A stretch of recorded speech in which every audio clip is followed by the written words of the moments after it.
Good morning बच्चों, मेरा नाम संतोष शर्मा। आज हम फोर्थ क्लास में पर्यावरण अध्ययन में पार्ट सेकंड के बारे में पढ़ेंगे। पार्ट का नाम है बच्चों, पार्ट का नाम क्या है? अरणी का परिवार। अरणी का परिवार दिखा रखा है। एक तरफ तो छोटा सा परिवार दिखा रखा है आपस में बातचीत करते हुए। एक बड़ा परिवार दिखा है आपस में बातचीत करते हुए। बच्चा, माँ आज आपसे पहले पापा आ गए। दोनों, छोटा परिवार बातें कर रहा है और बड़ा परिवार कर रहा है। छोटे परिवार की बातें सुनते हैं हम। बच्चा, माँ आज आपसे पहले पापा आ गए। माँ, हाँ बेटा, एक मीटिंग थी। पिता थक गई होगी, बैठो मैं चाय बनाता हूँ। ये छोटा परिवार होता है। छोटा परिवार में क्या होता है? माता पिता और क्या होते हैं? उनके बच्चे होते हैं साथ में। ये बड़े परिवार की देखते हैं। ताऊ, दीपा की माँ दीपा के लिए अच्छा रिश्ता है। दीपा से पूछना, यदि आगे पढ़ना चाहती है तो उन्हें ना कह दे। वैसे तो 21 वर्ष की हो गई है, शादी के लायक है। तो ये बड़े परिवार में इस तरीके से बात होती है, छोटे परिवार में इस तरीके से बात होती है। चर्चा कीजिए और बताइए। ऊपर के चित्रों को देखिए और निम्न बिंदुओं के आधार पर इन दोनों परिवारों के बारे में चर्चा कीजिए। परिवार के सदस्यों की संख्या, जो पहले है, परिवार के सदस्यों की संख्या कितनी है? करीब 4 होती है, जो छोटा परिवार होता है। महिलाओं के कार्य किस प्रकार से होते हैं?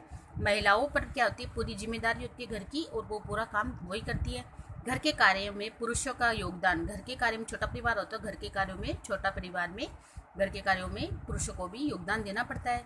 पढ़ाई के महत्व के प्रति जागरूकता, तो इसमें भी पढ़ाई के प्रति महत्व दिया हुआ है। परिवार में निर्णय लेने की भागीदारी, तो माता पिता की भागीदारी होती है, लेकिन जो बड़ा परिवार होता है उसमें बड़े लोगों की भागीदारी ज़्यादा होती है निर्णय लेने के लिए। ठीक है।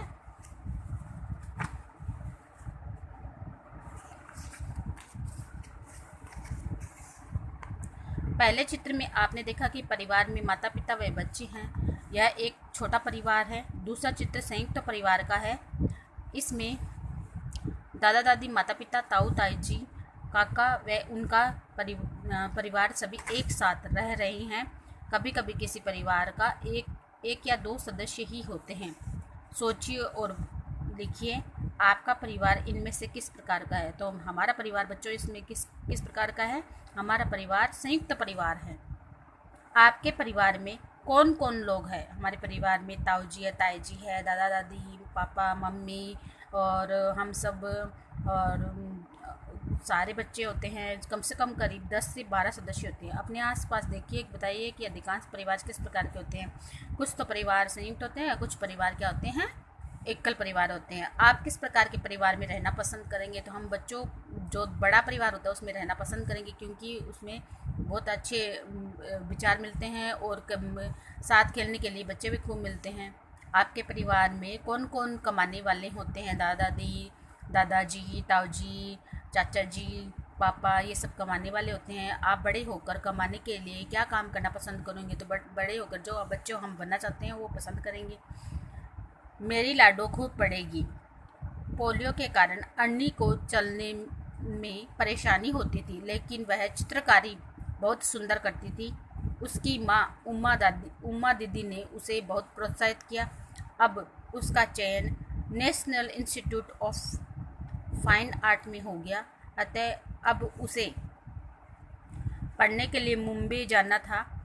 आज तक उनके परिवार में कोई लड़की बाहर पढ़ने के लिए नहीं गई, अतः दादाजी सुनते ही मना कर दिया कि लड़की चलने में परेशानी है, बाहर जाएगी तो कहाँ रहेगी, बहुत समस्याएं आएगी, यह अकेली समस्याओं को कैसे निपटेगी। लेकिन अन्नी के पिताजी चाहते थे कि मेरी लाडो खूब पढ़े। उम्मा दीदी ने अन्नी के दादाजी को समझाया, और वहाँ एक हॉस्टल है जिसमें सब लड़कियां ही रहती है और सुरक्षित है। उन्हें डॉक्टर आंटी से भी उनकी बात करवाई, वह भी बाहर पढ़कर आई थी। आखिर अन्नी के दादाजी मान गए और सभी अन्नी के मुंबई जाने की तैयारी करने लगे। अन्नी खुश हो गई। उसने दादाजी, पिताजी और उमा दीदी को आशीर्वाद लिया। अन्नी अपने दादाजी, पिताजी, उमा दीदी के साथ सोचिए, अन्नी यदि लड़का होता तो क्या दादाजी बाहर जाने से मना करते? नहीं करते। अन्नी को बाहर पढ़ने नहीं पढ़ने के लिए पीछे चिंता उचित थी या नहीं? चिंता तो उचित थी, लेकिन लड़कियों को बढ़ाना ज़रूरी होता है। अन्नी क्या चाह रही थी? अन्नी आगे पढ़ना चाहती थी। क्या उसे उसकी रुचि और इच्छा के बारे में पूछा जाना चाहिए था? हाँ, ज़रूर पूछा जाना चाहिए। आप किन किन अवसरों पर अपने से बड़ों का आशीर्वाद लेते हैं? कोई फंक्शन होता है या परीक्षा में पास होते हैं या परीक्षा देने जाते हैं तो हम बड़ों का आशीर्वाद लेते हैं। आपके परिवार में बड़े बुजुर्गों का सम्मान कैसे किया जाता है? उनको आदर भाव देकर। आपके घर के जब कोई बड़ा फैसला लेना होता है तो कौन तय करता है? बड़े व्यक्ति या बड़े बुजुर्ग तय करते हैं। घर में आपसे जुड़ी बातों पर जैसे जैसे कौन से कपड़े, कौन से खिलौने आदि पर फैसला लेने वाले पहले क्या आपकी राय ली जाती है? हाँ। क्या आपकी माँ कभी कभी आपसे पूछती है कि आज खाने में क्या बनाऊँ? हाँ, पूछती है। बच्चों से तो ज़रूर पूछते हैं कि आज खाने में, बड़ों से पूछते हैं तो बच्चों को भी पूछा जाता है कि आज खानों में क्या बनना चाहिए। चर्चा कीजिए और बताइए, आपकी राय में फैसला लेने के लिए सही तरीका क्या होना चाहिए? बड़े बड़े फैसला ले और बाकी सब माने, सबकी राय ले और फिर फैसला माने, क्या कोई और नहीं? सबकी राय लेने के बाद ही फैसला होना चाहिए। वक्त के साथ बदलना होगा। एक दिन अन्नी की दादी उससे बोली कि बेटा, तुम बाहर तो जा रही हो, लेकिन वहाँ न जाने पर कौन कौन से खाना बनाएंगे, कौन और कैसा बनाएंगे? तू अपना खाना खुद बनाकर खाना। अन्नी बोली, दादी मैं वहाँ पढ़ने जा रही हूँ, खुद खाना बनाऊँ इतना समय कहाँ से लाऊंगी? हॉस्टल में शुद्ध और अच्छा खाना मिलता है, क्या फ़र्क पड़ता है कौन बना रहा है? सभी इंसान ही होते हैं। वक्त के साथ हमें क्या करना चाहिए? बदलना चाहिए। चर्चा कीजिए और बताइए। अन्नी ने कहा, वक्त के साथ बदलना चाहिए। आपके आसपास ऐसा क्या है जो बदलना चाहिए? तो हमें हमारी सोच बदलनी चाहिए और लड़कियों को लड़कों को समान रखना चाहिए। वक्त के साथ समाज की सोच व मूल्यों के परिवर्तन देखने को मिलते हैं। ऐसे ही आपसे आसपास कोई परिवर्तन आप अनुभव करते हैं? कक्षा में बताइए। हमने सीखा, छोटा परिवार एकल परिवार होता है। संयुक्त परिवार में दादा, काका, ताऊ आदि सदस्य साथ साथ रहते हैं।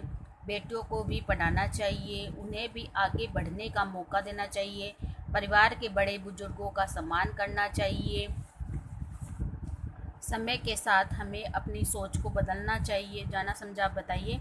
परिवार में महत्वपूर्ण निर्णय किसको और कैसे लेने चाहिए और क्यों? संयुक्त परिवार में एवं एकल परिवार के फायदे बताने चाहिए। किस प्रकार बताओगे?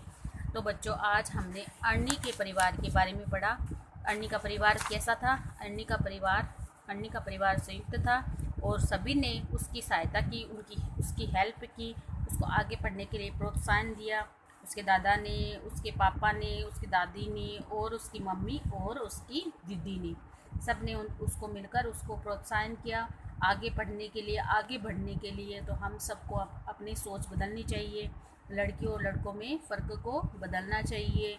हम दोनों को समान समझना चाहिए, तभी लड़का और लड़की आगे बढ़ सकते हैं और पढ़ सकते हैं और नए विचार के साथ अपना जीवन यापन कर सकते हैं।